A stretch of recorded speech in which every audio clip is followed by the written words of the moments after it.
निर्भीड निष्पक्ष वृत्तांकनाचा बुलंद आवाज राजसत्ता न्यूज।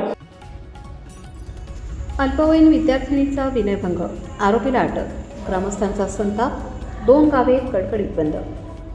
अहिल्यानगर जिल्ह्यातील राहुरी तालुक्यात तुळापूर येथील एक संतापजनक घटना समोर आली आहे। एका अल्पवयीन शाळकरी विद्यार्थिनीचा रस्त्यात अडवून विनयभंग करण्यात आल्याची घटना काल संध्याकाळी घडली। या घटनेमुळे संपूर्ण तालुक्यात संतापाची लाट उसळली असून याच्या निषेधार्थ तुळापूर आणि निंभेरे या 2 गावांनी कडकडीत बंद पाळला। मिळालेल्या माहितीनुसार संबंधित पीडित अल्पवयीन विद्यार्थिनी काल संध्याकाळी आपल्या कामावरून जात असताना आरोपी अरमान जब्बार शेख याने तिला रस्त्यात अडवले आणि तिचा विनयभंग केला। या अचानक घडलेल्या प्रकारामुळे विद्यार्थिनी प्रचंड घाबरली होती। तिने तातडीने घरी जाऊन पालकांना हा सर्व प्रकार सांगितला। घटनेचे गांभीर्य ओळखून पालकांनी तात्काळ राहुरी पोलीस ठाण्यात धाव घेतली। ही घटना परिसरात वाऱ्यासारखी पसरताच ग्रामस्थ मोठ्या संख्येने जमा झाले। नागरिकांमध्ये तीव्र संताप पाहायला मिळाला। संतप्त ग्रामस्थांनी आरोपीला आपल्या ताब्यात देण्याची मागणी करत पोलिसांच्या गाडीसमोर ठिय्या मांडला। काही काळ परिसरात तणावाचे वातावरण निर्माण झाले होते। अखेर पोलिसांनी जमावाला शांत करत कायदेशीर कारवाईचे आश्वासन दिले। पालकांच्या तक्रारीवरून राहुरी पोलीस ठाण्यात आरोपी अरमान जब्बार शेख याच्या विरोधात गुन्हा दाखल करण्यात आला आहे। पोलिसांनी घटनेचा तपास चक्रावून फिरवत आरोपी अरमान शेख याला ताब्यात घेतले आहे। या घटनेचा निषेध म्हणून गुरुवारी सकाळी तुळापूर व निंभेरे गावातील ग्रामस्थांनी आपापली प्रतिष्ठाने बंद ठेवून निषेध व्यक्त केला। यावेळी आयोजित निषेध सभेत विविध मान्यवरांनी महिला व विद्यार्थिनींच्या सुरक्षेचा प्रश्न पुन्हा एकदा ऐरणीवर आल्याची भावना व्यक्त केली। याप्रसंगी हरिभक्तपरायण मनोहर महाराज सिनारे, माजी सभापती भीमराज हार्दे, तुळापूरचे सरपंच दादासाहेब हार्दे, अमोल हार्दे, निंभेरीचे सरपंच शांताराम सिनारे, हरिभक्तपरायण कामगार पोलीस पाटील बाळकृष्ण हार्दे, सेक्रेटरी माधव हार्दे यांनी आपल्या भावना व्यक्त करत आरोपीवर कठोर कारवाई करण्याची मागणी केली। महिलांच्या सुरक्षेसाठी प्रशासनाने कडक पावले उचलावी अशी मागणी या निमित्ताने जोर धरत आहे। या घटनेमुळे परिसरात भीतीचे वातावरण असले तरी पोलिसांनी आरोपीला अटक केल्याने ग्रामस्थांनी काहीसा दिलासा व्यक्त केला आहे।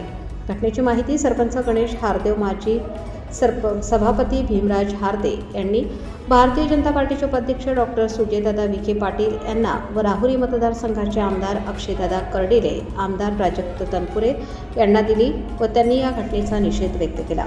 प्रतिनिधी सोमनाथ डोळे, छाया सोमनाथ डोळे। ज्या गोष्टी या ठिकाणी व्हावा लागत नव्हत्या त्या गोष्टी या ठिकाणी झाल्या। खरं तर निंभेरे तुळापूरमध्ये ही पहिलीच घटना या ठिकाणी झाली।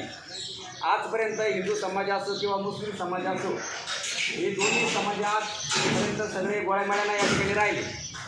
पण काल जो प्रकार घडला त्या नालायक मुलांना आपल्याच हिंदू मुलीच्या पाठीमागे येऊन तिला सांगतो की तुम्ही या ठिकाणी साप्तीर बाबाच्या पटामधून या, त्या ठिकाणी मुली गेल्यानंतर त्याचा पाठलापर्यंत तो मुलगा त्या घरापर्यंत गेला। आज तो मुलगा घरापर्यंत जातोय, उद्या घरातून पोरगी उचलून घेऊन जाईल। तरी आपण डोळ्यावर त्या ठिकाणी भात बांधून राहू। जर आपण आज एकत्र नाही झालो तर आजची या ठिकाणी निषेधची मीटिंग आपण या ठिकाणी घेतली। आज जर आपण सर्व गोळ्यामेळ्याने एकत्र झालो नसतो तर ते म्हणले असते या ठिकाणी यांनी पागड्या भरल्या। आपण सर्वजण जर एकत्रितपणा या ठिकाणी दाखवला नाही तर या गोष्टी परत या गोष्टी या ठिकाणी होणार आहे। आज आपण पंचक्रोशीमध्ये बघतो, महाराष्ट्रामध्ये बघतो, कितीतरी मुलींवर बलात्कार झाला त्या ठिकाणी। त्या समाजाने त्या ठिकाणी आपल्या हिंदू मुलींना उचलून त्या ठिकाणी किती हाल केली हे आपण डोळ्याने बघितलं। आणि आज हीच गोष्ट आपल्या गावामध्ये घडते। तर रात्री आपण या ठिकाणी बघितलं, काही ठिकाणी आपलेच लोक या ठिकाणी माघार घेताना बाजूला जातात।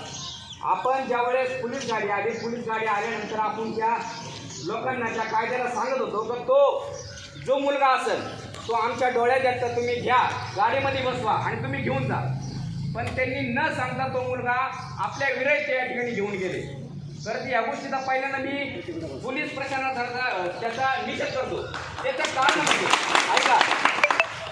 कारण म्हणजे मुळात आपण त्या घरावर कोणत्याच प्रकारचा हल्ला नाही केला। आज हीच गोष्ट जर दुसऱ्या गावामध्ये जर घडली असती तर आतापर्यंत त्या घराचा भुईबापासाठी या ठिकाणी झाला असता। पण ही गोष्ट आपली ह्या दोन्ही गावात या ठिकाणी आपल्या रक्तात नाही, त्याच्यामुळे आपण सर्वजण या ठिकाणी थांबलो। एवढं शांतही घेऊनही आपण त्या पोलीस लोकांना सांगत होतो की तुम्ही तो मुलगा आमच्या समोर घ्या, आमच्या समोर गाडीमध्ये घाला आणि गाडीमध्ये घालून तुम्ही त्याच्यावर